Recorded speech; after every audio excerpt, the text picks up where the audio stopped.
Shout out to our sponsors at IconBet.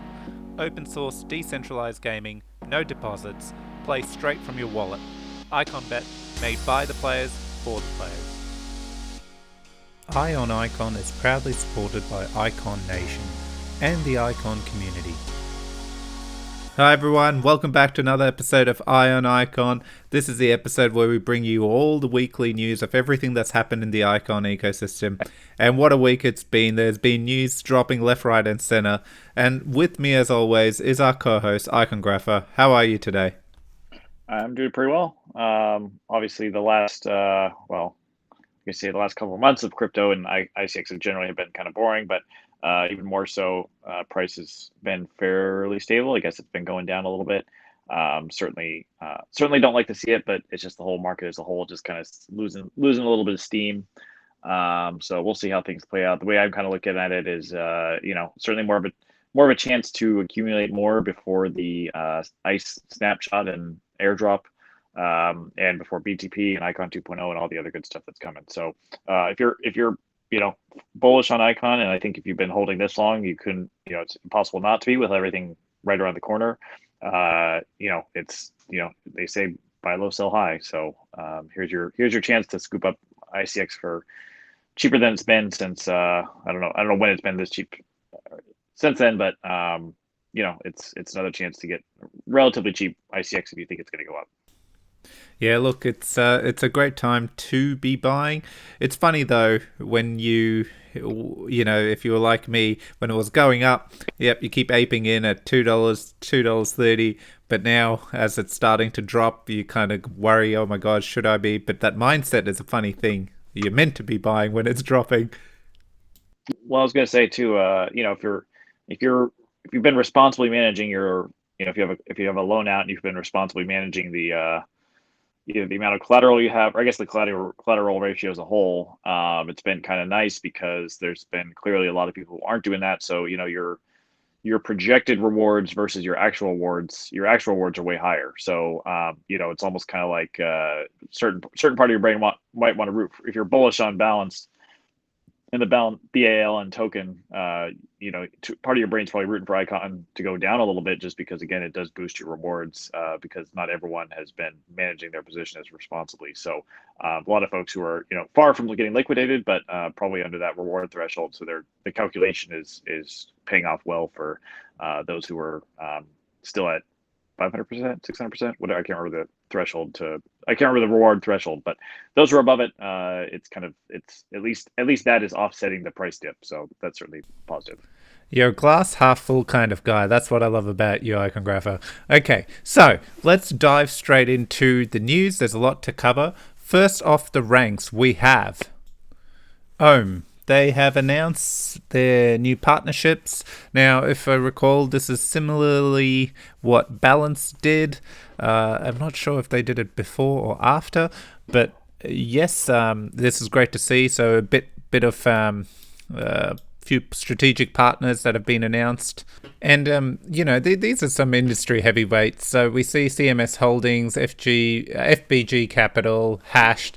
And, if you actually look through for Hashed, for example, as you can see on the screen here, they have supported so many different protocols. And they're all the heavyweights in the industry that they've put their weight behind. So it's great to see Ohm getting this kind of support as well. And it's,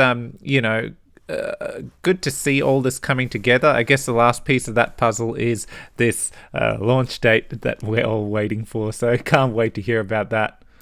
I also thought it was great to see, Band and Synthetix, given Synthetix was one of the initial innovators in the space that have pivoted dramatically from their original vision of Haven, the protocol they launched. However, pivoted in the right way. So, and then they've got a lot of experience in this space, and they have an extremely successful DAO setup as well. So it's good to see that we are always leaning on them for a bit of advice, and they're supporting those kind of things. That's what I've gathered from the announcement, but I also know in the background I hear often in consultation with the Synthetix team, so it's great to see. What are your thoughts, Icongrapher? Yeah, I did. While you were talking, I did a little bit of investigative reporting, and the balanced announcement came out 2 days before the platform launch. So we were both kind of right, because it was just the same weekend.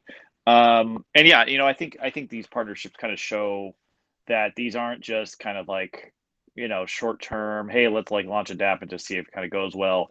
The teams behind these platforms are treating them as kind of actual. They're actual legitimate businesses that they're trying to get a lot of support for, build out over the long term, make sure there's as many smart people in the room as possible. And so certainly encouraging thing. I was encouraged when Balance did it, equally as encouraged as when Ohm did it. And so hopefully for the other DeFi platforms launching on Icon, we'll get similar strategic partnerships.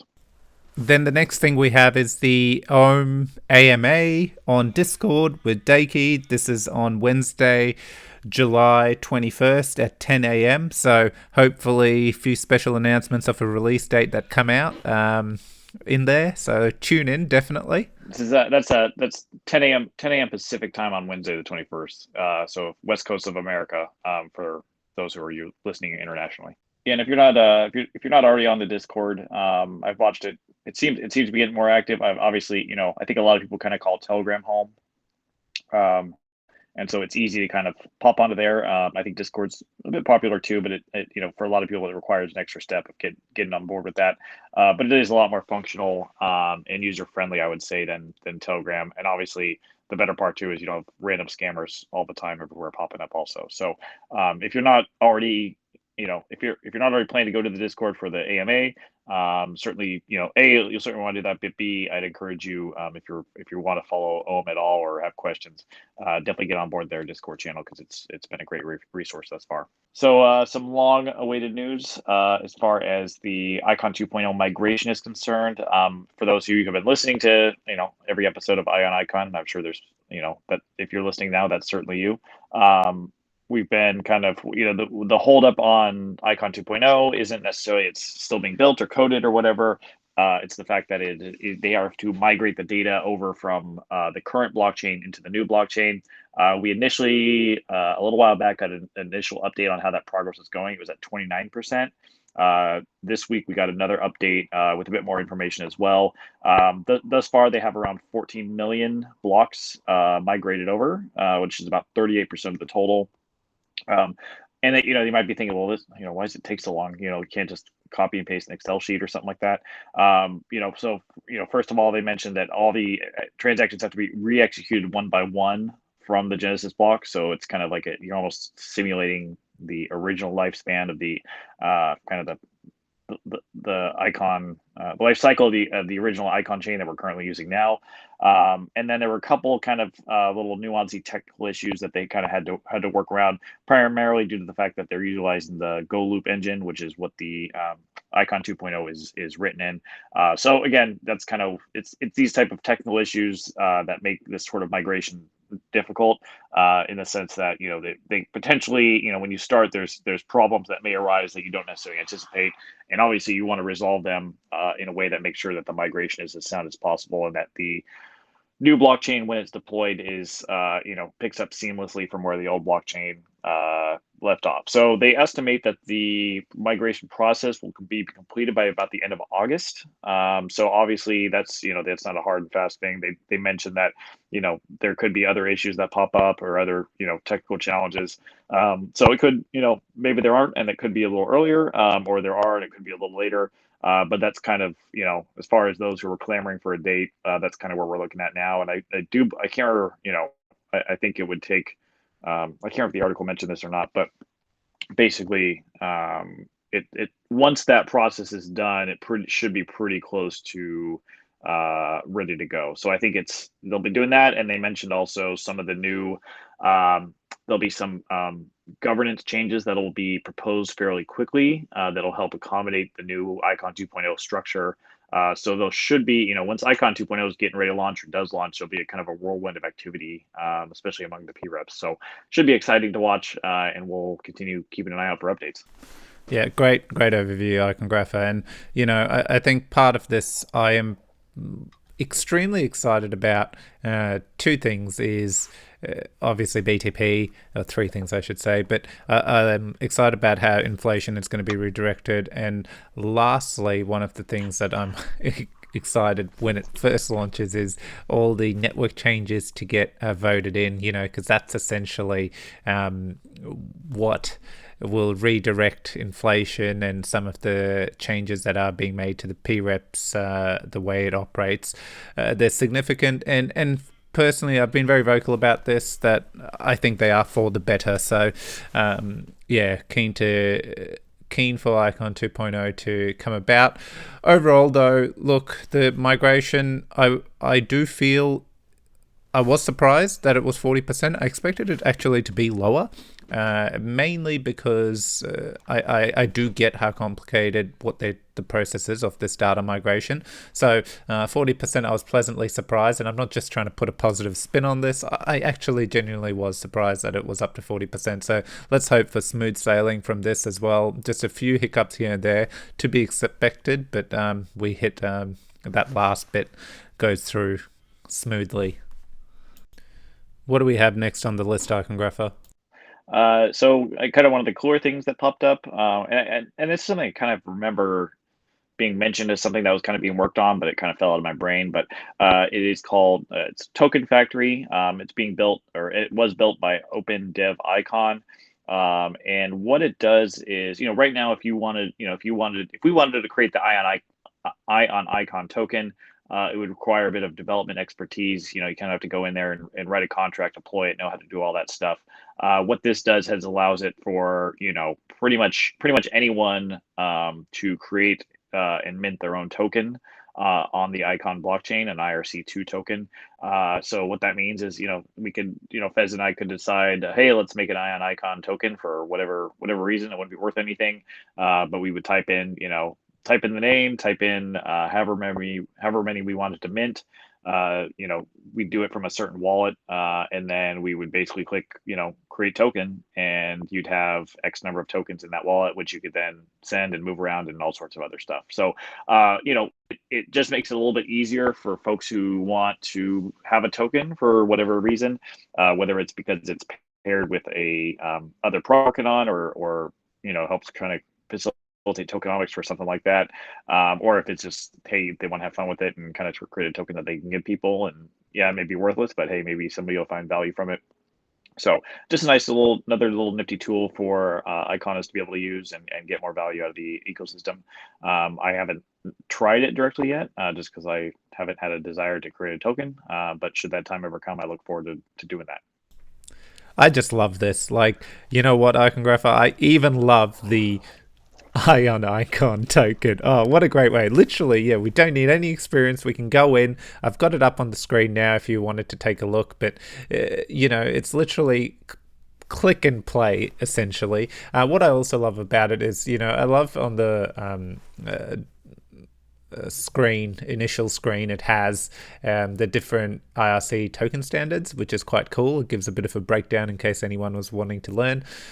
Overall, this is a great asset to the ecosystem. We've seen things like this with on Ethereum, where people were able to mint, tokenize themselves and do stuff. So we should start to see cool stuff like this happening. I mean, the aim of the game is experimentation, right? Just because you've experimented on ETH doesn't mean you don't experiment here. And it's so cheap to do it here that you can do it. So this is a great tool, and who knows, an Ion Icon token is a brilliant idea, Icongrapher. So what else do we have today? So we also, in addition to the migration update, we also got an update on ICE itself. I will say, for the most part, it does kind of, the thread that the foundation released a little while back, kind of announcing the project. It did a pretty good job explaining it and kind of the bigger picture side of it. I would say this article just kind of reiterates some of the information that was in that thread. Basically, creating a new chain that works, alongside the existing Icon chain, but in a way that kind of more specialized for DApp development. Most importantly, because it's written in Solidity, meaning and it's EVM compatible, meaning it's very easy to kind of, I don't use the word port, but certainly move take inspiration from existing Ethereum projects and be able to improve upon them on Ice without having to kind of recreate it from scratch. So an easy way to kind of port over, folks who have Ethereum development experience, very easy to start building on Ice basically from day one. Got a little bit more detail here and there, nothing too earth shattering. I will say probably the one that most stood out was the fact that the supply will be, obviously everyone's getting 1-to-1 airdropped. So it'll be the size of the ICX supply, except there's a 25% included amount as well. Which will be set aside for funding of future development according to the foundation. So we're a little bit curious as far as kind of how that looks. What we had kind of had our initial kind of conversations and speculation were that, hey, the CPS exists and it can potentially fund ICE development as well as ICX development. And so, anytime you talk about increasing a supply a little bit, it would technically dilute the ICX holders by 25%, just because they're rather than owning the same percentage of the network they'd own with ICX, they're owning 25% less. Whether that ultimately makes a huge impact on price or anything like that, it's hard to necessarily tell. At least, especially in the short term, maybe in the long term it might. But that's just something I'm interested to hear a bit more about, as far as kind of what exactly and how that 25% is going to be used to incentivize development that's above and beyond kind of what the CPS already does. And that's maybe something they're kind of still figuring out, and maybe something they'll adjust or change. But that was kind of one of the outstanding questions that I had. I believe, based on our conversations with Yeah, look, one of the big issues I guess I take away from this is I get it. Things need to be funded, bootstrapped, and we need to make accommodations for it. However, given, questions would straight away come up, but everyone's getting a 1-to-1 token drop, the foundation should have it. So what exactly is this 25% inflation in the total token supply being used for? We've seen this time and time again, and I know for a fact there is a plan. They're quite smart. They know there's a reason they've done this. They know it's required for certain reasons, but I think we need to articulate it better and put some working examples around why this inflation is needed and what it is going to be used for and how different it is from the foundation supply, etc., etc. Because I know for a fact these are probably the questions people have read and gone, hang on a second. And to some people, token supply is important, and inflation on top of it is a driving force that impacts price, what they believe. I'm not saying this is the case, each to their own, but it forms a view, it has a perception, and we really need to get better at front running this stuff and just being a bit more transparent as to what could be used. Maybe in future community sessions we can bring light to some of this and talk through detailed examples so that it gives an idea. However, again, as Iconographer you mentioned, they are still nutting out a bit of this. Maybe a bit of feedback on this matter may cause a bit of a review, or they actually articulate exactly why it's needed and what it's going to help do. So let's see what happens there. Yeah, and we'll, I think on that front too, the details are still either they haven't been revealed, maybe still being determined, figured out, worked on, and everything like that. I do expect that there's a lot of nuance here that the team, whoever that might be, is still kind of hammering out details and figuring things out and everything like that, which is totally fine and understandable, because it is still a little ways away. The article did mention that the snapshot / airdrop would happen after Icon 2.0 launches. So, and they said that, that target, kind of based on what we just talked about with Icon 2.0, they're looking, quarter four, most likely, no later, well, I would say no later than quarter four, but they were targeting quarter four for all that happening. So, could happen in quarter three, but most likely quarter four. Next up, we have the Reliant Node built wallet, now known as Hana. It is out of beta testing and it is live. So look, as you know, IconX is going to be retired or actively being pushed into retirement, and Hana is going to be the go-to wallet. in terms of like MetaMask wallet for the Icon ecosystem. It's a much needed upgrade, and it's very sleek when you use it and look at it. It does give detailed part of staking. If you go into it, you can actually see a lot more information around the PREPs, which is exciting. Moving forward, though, I question the value around this personally, with the PREPs views changing in terms of with Icon 2.0 what they do.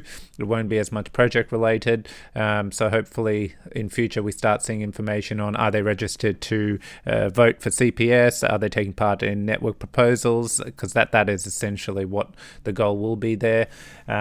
Overall, though, great to see another fantastic wallet shipped by Reliant Node. And by wallet, I mean a product. One of the things I did notice, I thought was meant to be included was like dApps, all the dApps, so you can literally through the wallet click and it'll load it up. I can't find this. Maybe it will be shipped in a later revision. I hadn't in all honesty, I didn't reach out. I saw this and I wanted to reach out to the team to question, and I haven't gotten around to it. So I will probably chase that down, because I feel this was one of the things. I recall seeing some pictures around it, and I was very excited about that. Like through the wallet, just being able to click on all the existing dApps, just like the mobile app. I was hoping that would ship with the extension here.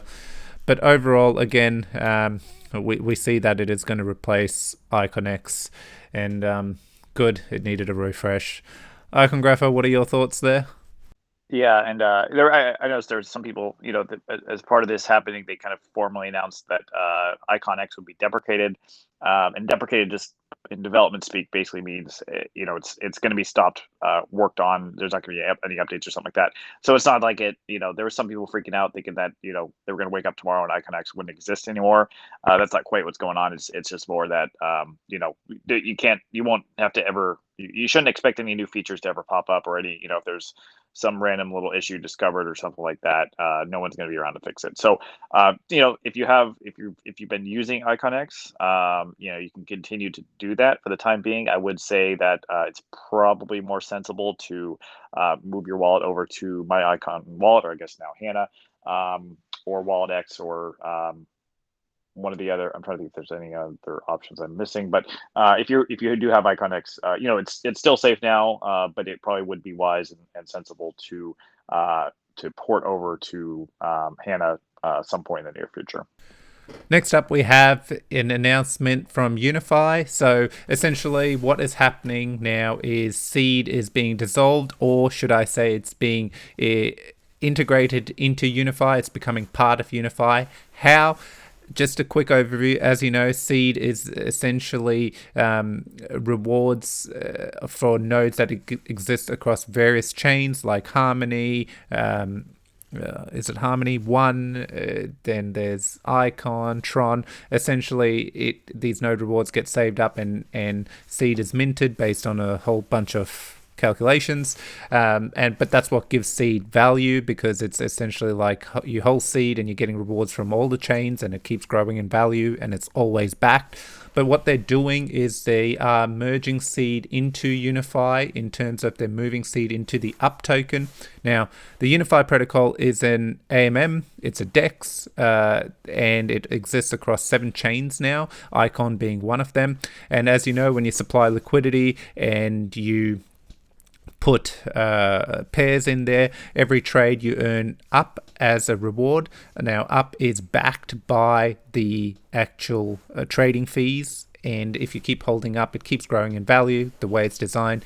What they're doing is moving all the nodes that they run into the Unify protocol, so those node rewards will go into the respective UP tokens as growing in value. So now there's an added benefit, really, where you use Unify, you provide liquidity, and you're earning fees, but you're also earning staking node rewards from all the nodes that they operate across the various ecosystems. So it's actually a perfect mash, and overall adds immense value for the Unify protocol and to the Unify holders as well. So there's various phases where, 1, they'll do a rebrand, 2, they'll vote for the redeem value new pool that's sitting in there, what happens with that, and how it gets incorporated into Unify. And then obviously everyone who's holding seed, what part of phase 3 will be, or phase 2, I believe. No, phase 3, they'll migrate, you have seed and how the migration will work. So kind of excited about that. I actually just read this news this morning and thought this is great, they're kind of combining it so there's less complications. It's traditionally been quite a beast to get your head around. So this is exciting. Icongrapher, what are your thoughts?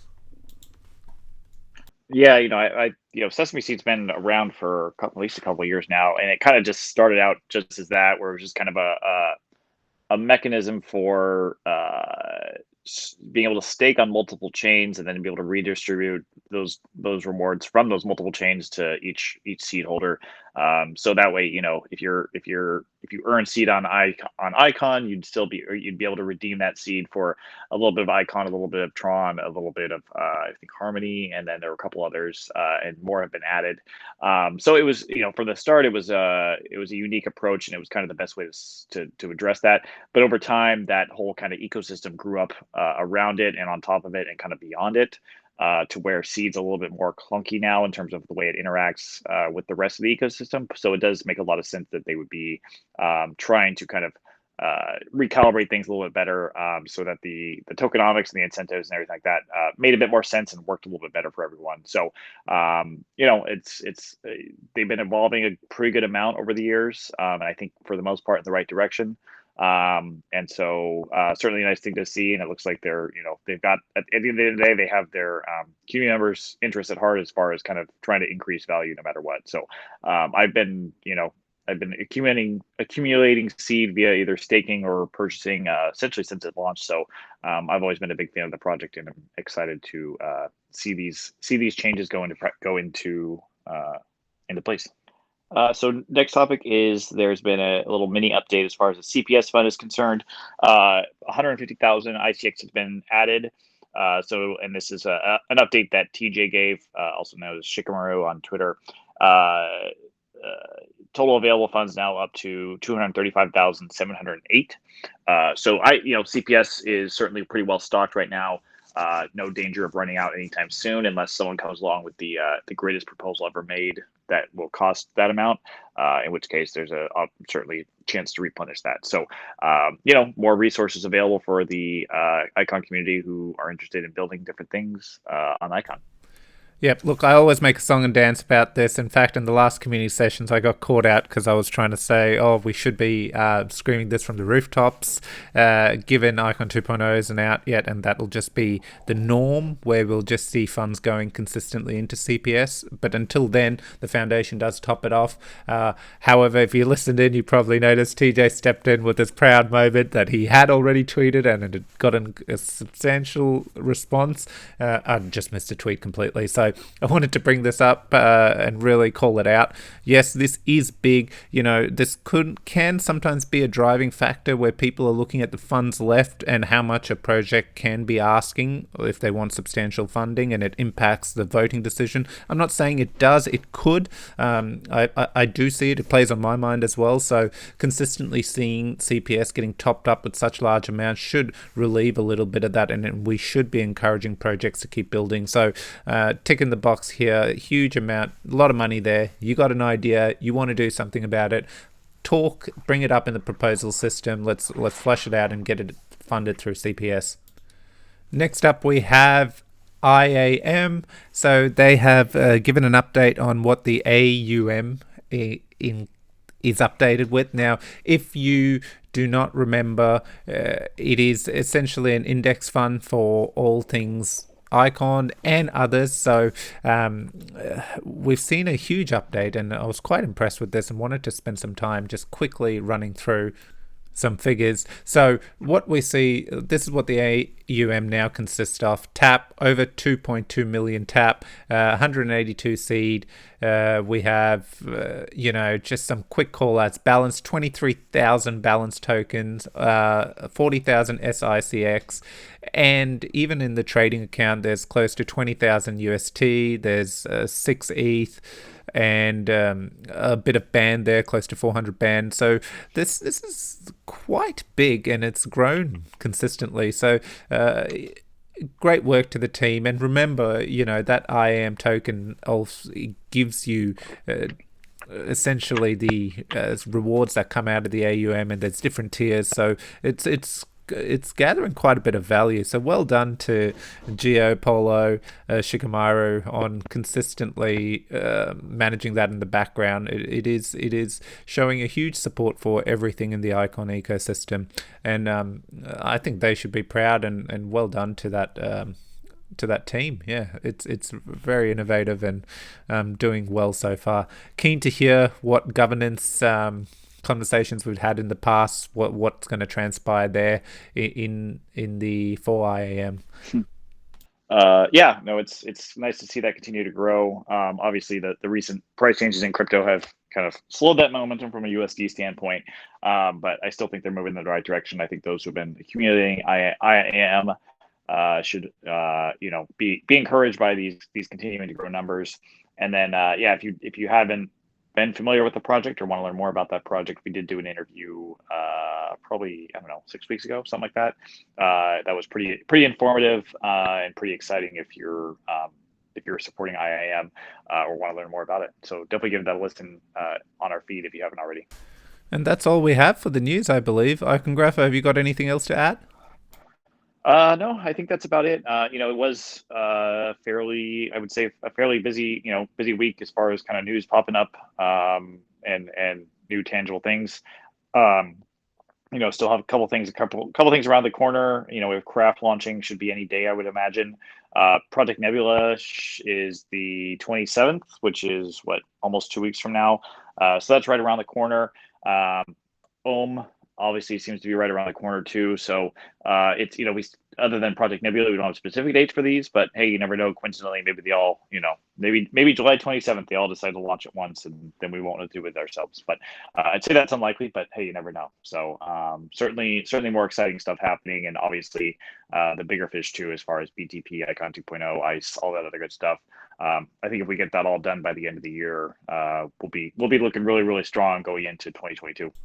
Agree. Big things are coming. As always, we'll sign this off. Just remember, this is not financial advice. We are not encouraging anyone to invest or do anything. Literally, all we're trying to do is bring the news that there is a lot of in the Icon ecosystem to everyone who wants to hear about it. And that's the goal of our podcast. So please make sure you're doing your own research, and if you want to do anything, it is your decision. We're not influencing any of that. Once again, we'd like to thank everyone for all their support and messages, and we really appreciate it. If you have anything you want us, any teams you want us to interview, anything you want us to break down, please just let us know via Twitter. Even jump on our Rhizome Discord group now, where there's an Iron Icon channel you can talk through. But thank you once again. Icongrapher, any closing words? Nope. Just excited to get together again next week and talk about what happens in the next coming days here. Take care, everyone. See you.